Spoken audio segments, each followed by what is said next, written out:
ఎప్పుడు సగ్గుబియ్యంతో పాయసం ఇలాంటివి కాకుండా ఏదన్నా కొత్తగా స్నాక్ చేయాలి అన్నప్పుడు చాలా ఈజీగా చేసుకోవచ్చండి.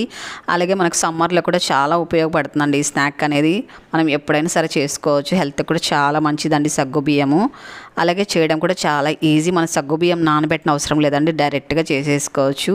ముందుగా ఒక కప్పు సగ్గుబియ్యం తీసుకొని మిక్సీ జార్లో వేసుకొని కాస్త బాగా మిక్సీ పట్టుకోవాలండి. తర్వాత అదే కప్పుతో అరకప్పు పల్లీలు వేయించుకొని తీసుకొని మిక్సీ జార్లోకి తీసుకొని కొద్దిగా అల్లం ముక్క వేసుకొని కారంకు తగిన పచ్చిమిరపకాయలు యాడ్ చేసుకొని కొద్దిగా జీలకర్ర కూడా వేసుకొని కాస్త కచ్చాపచ్చగా మిక్సీ పట్టుకోవాలి. చూడండి ఇలా కాస్త పలుగ్గా మిక్సీ పట్టుకోవాలండి, ఎక్కువ మెత్తగా వద్దు. ఇలా మిక్సీ పట్టుకున్న దాన్ని మనము ఒక బౌల్లోకి తీసేసుకుందాము. ఇప్పుడు ఇందులో తగినంత సాల్ట్ యాడ్ చేసుకోవాలి. ఏ కప్పుతో మనము సగ్గుబియ్యం తీసుకున్నామో ఆ కప్పుతోనే ఒక 1/4 కప్పు పెరుగు తీసుకోవాలి. అలాగే 1 కప్పు వాటర్ తీసుకొని కొద్దిగా వేసుకుంటూ మిక్స్ చేసుకోవాలండి. మీరు కావాలంటే మొత్తం కూడా పెరుగే కూడా తీసుకోవచ్చండి. నేనైతే పెరుగు అలాగే వాటర్ 2 మిక్స్ చేస్తున్నాను.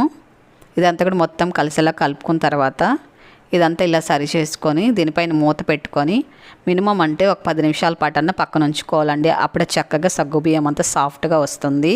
అలాగే మన ఛానల్లో చాలా సగ్గుబియ్యంతో చేసిన రెసిపీస్ ఉన్నాయండి. స్వీట్ రెసిపీస్, అలాగే స్నాక్ రెసిపీస్, అలాగే బ్రేక్ఫాస్ట్ రెసిపీస్ కూడా ఉన్నాయండి. తప్పకుండా ఛానల్లోకి వెళ్ళి ట్రై చేయండి. సమ్మర్లో కూడా మీకు చాలా ఉపయోగపడుతుంది. అలాగే ఎప్పుడైనా కూడా చేసుకొని తినొచ్చండి, సమ్మర్ అనే కాదు. అలాగే మనము పల్చని అటుకులు ఒక 1/2 కప్పు తీసుకొని సన్నగా కట్ చేసుకుని ఉల్లిపాయ ముక్కలు సన్నగా కట్ చేసుకుని కొత్తిమీర కరివేపాకు కూడా వేసుకొని మొత్తం కూడా ఇలా కలిసేలా కలుపుకోవాలి. మీ దగ్గర కాస్త పల్చని అటుకులు ఉంటే ఇలా డైరెక్ట్గా వేసేసుకోండి. కాస్త మందం అటుకులు ఉంటే కొద్దిగా జస్ట్ మిక్సీ పట్టుకొని వేసుకుంటే సరిపోతుంది. పిండి ఇలా గట్టిగానే ఉండాలండి. కాస్త లూజ్గా ఉన్నట్లయితే మీరు కొద్దిగా పల్లీ పౌడరు ఏదన్నా కూడా మిక్స్ చేసుకోవచ్చు అండి. లేకపోతే కొద్దిగా అటుకులు కూడా మిక్సీ పట్టుకొని వేసుకోవచ్చు. తర్వాత రౌండ్ షేప్లో బాల్ లాగా చేసుకొని ఇలా వడల షేప్లో చేసుకోవాలి. ఇప్పుడు స్టవ్ పైన ఒక ప్యాన్ పెట్టుకొని ఇందులో ఒక 3 టేబుల్ స్పూన్లు ఆయిల్ వేసుకోవాలండి. వీటిని డీప్ ఫ్రై చేయాల్సిన అవసరం లేదండి, జస్ట్ 3 టేబుల్ స్పూన్ల ఆయిల్ ఉంటే సరిపోతూ ఫ్రై చేసేసుకోవచ్చు.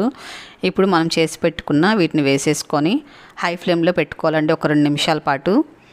కాస్త ఫ్రై అయిన తర్వాత ఇప్పుడు మనం మీడియం ఫ్లేమ్లో పెట్టుకొని వీటిని ఫ్రై చేసుకోవాలి. చాలా సింపుల్ ప్రాసెస్ అండి, జస్ట్ 10 నిమిషాలు ఈజీగా చేసుకోవచ్చు. హెల్త్కి కూడా చాలా మంచిదండి సగ్గుబియ్యం. అలాగే పల్లీలు పిల్లలైతే కూడా చాలా ఇష్టంగా తింటారు, చాలా కమ్మగా ఉంటాయండి. ఎప్పుడు చేసే స్నాక్ కాకుండా ఇలాంటివి చేసి పెట్టండి, పిల్లలు చాలా ఇష్టంగా తింటారు. ఇంటికి ఎవరైనా చుట్టాలు వచ్చినప్పుడు కూడా అప్పటికప్పుడు చేసేసుకోవచ్చండి. వెరైటీగా ఉంటే టేస్ట్ కూడా చాలా బాగుంటాయి.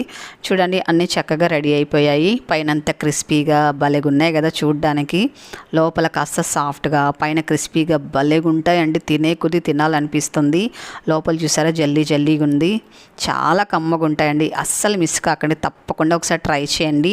టేస్ట్ ఎలాగుందో కామెంట్ చేయండి. ఈ వీడియోని అందరికీ షేర్ చేయండి. అలాగే ఇంత మంచి రెసిపీకి తప్పకుండా ప్లీజ్ లైక్ చేయండి. మన ఛానల్ని సబ్స్క్రైబ్ చేసుకోండి.